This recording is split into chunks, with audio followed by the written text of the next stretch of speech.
శ్రీరామ జయం. నమస్తే అస్తు భగవన్ విశ్వేశ్వరాజ మహాదేవాయ. శివనామస్మరణ సోమవారానికి ప్రత్యేకం. పాపాలు తొలగించేటటువంటి దైవం పరమశివుడు. మనం చేసేటటువంటి పాపాలు అనేకం. నోరు ఉన్నది కదా అని ఇతరులకు కీడు కలిగించేటటువంటి మాటలను చెబుతూ ఉంటాం, కొండెములు అన్న పేరిట. చేతులు ఉన్నవి కదా అని యథాశక్తి ఏవేవో వ్రాస్తూ ఉంటాం. అలాగే ఇతరులకు కీడు కలిగించేటటువంటి పనులను ఈ చేతులతో సైగల రూపంలో కూడా చేస్తూ ఉంటాం. ఒకరిని బెదిరిస్తే కూడా పాపమే. ఒకరికి కీడు కలిగించే విధంగా ఏదో కాగితం మీద వ్రాసి పై అధికారులకు పంపించడం కూడా పాపమే. ఈనాటి కాలంలో వ్రాసే వ్యవహారాలు లేవు, కానీ చరవాణి ద్వారా సందేశాలు పంపించే అవకాశాలు ఉన్నాయి. కాబట్టి అలా చేసేవి కూడా ఈ చేతులే.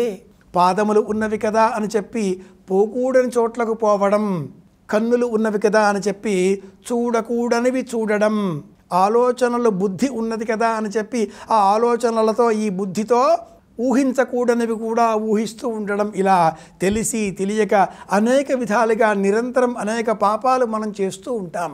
ఇతరులకు సహాయం చేసే శక్తి ఉన్నా లేకపోయినా కీడు చేసే స్వభావం ఈనాటి కాలంలో అందరిలో మనం గమనిస్తూ ఉన్నాం. పాముకు కూరలలో విషం ఉంటుంది, తేలుకు తోకలో విషం ఉంటుంది, కానీ దుర్మార్గుడైన మనిషికి నిలువెల్లా విషమే అంటుంది నీతి శాస్త్రం. ఈ విషం అంటే ఏమిటి?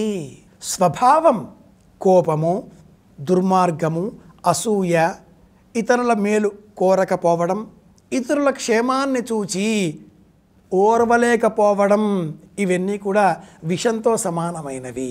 వీటిని పోగొట్టుకోవాలి. సులభమైన మార్గం శివారాధన చెయ్యాలి. పోగొట్టుకోవడం అంటే ఎలా? కడగడం అని చెబుతాం. దేహానికి ఏదో ఒక మురికి అంటితే ఆ మురికిని పోగొట్టుకోవడం కోసం నీరు పోసి కడుగుతాం. వస్త్రాలకు ఏదైనా మురికి అంటినట్లయితే నీరు పోసి సబ్బు ఇతరములైనటువంటి వాటిని వినియోగించి ఆ మురికిని పోగొట్టే ప్రయత్నం చేస్తూ ఉంటాం. అలాగే మనస్సుకు ఏదైనా మురికి అంటితే ధ్యానం చేస్తాం, దైవనామస్మరణ చేస్తాం, దేవాలయానికి వెళ్ళి అక్కడ కూర్చొని ప్రాయశ్చిత్త విధిలో చేసిన తప్పులను మనస్సులోనే అంగీకరిస్తూ క్షమించవలసినదిగా ఆ దైవాన్ని వేడుకుంటూ ఉంటాం. అవశ్యమనుభోక్తవ్యం. మనం చేసిన తప్పు మనం అనుభవించక తప్పదు. ఎంత కడిగినా ఆ వస్త్రానికి అంటిన ఆ మరక కొద్దో గొప్ప మిగిలిపోయే ఉంటుంది. ఎంత కడిగినా దేహానికి కూడా అణువుల మధ్యన ఎక్కడో ఆ దోషం మిగిలిపోయే ఉంటుంది. ఎంత ఆలయంలో దేవతారాధన చేసినా మనస్సులో ఎక్కడో ఒకచోట ఆ పాపభావపు క్లేశలేశం అంతో ఇంతో మిగిలిపోయే ఉంటుంది. వీటన్నింటినీ కూడా సమూలంగా తొలగించేటటువంటి దైవనామమే ఈశ్వర. నమశివాయ. పరమశివనామం పరమానందభరితంగా మనం ఉచ్చరించినట్లయితే ఆహ్లాదకరంగా ఆ పరమేశ్వరుడు పరమానంద భరితుడు అవుతాడు. సమస్తమైన పాపముల నుంచి మనల్ని రక్షిస్తాడు. శివనామస్మరణ ఒక్కటే ఈ కలియుగంలో మోక్షదాయకం అని కూడా శాస్త్రం ప్రమాణపూర్వకంగా తెలియజేస్తుంది. విష్ణు స్వరూపంలో ఉండే ఆ రామచంద్రమూర్తి కూడా తాను చేసినటువంటి రావణ సంహారం అనేటటువంటి కృత్యము, ఆ దోషంలో నుంచి తనను తాను కాపాడుకోవడం కోసం శివలింగ ప్రతిష్ఠ చేశాడు అని శ్రీరామాయణం కూడా తెలియజేస్తుంది.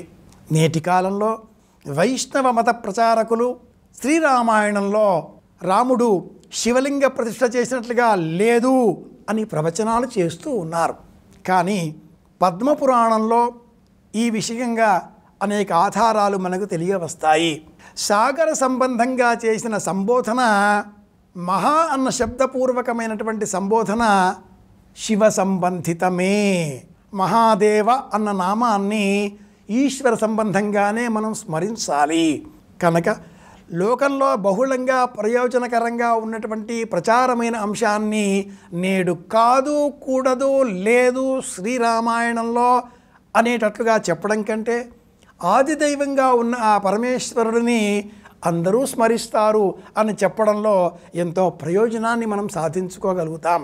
ఆస్తిక జనుల విశ్వాసాలను నొప్పించకుండా పరమశివ నామస్మరణ చేసినట్లయితే అందరికీ మేలు చేకూరుతుంది. పరమశివుడు పరమానంద భరితుడై అత్యంత సులభంగా మన సంకల్పాలను నెరవేర్చే దైవంగా మనమందరం ఆ దైవనామాన్ని స్మరిద్దాం.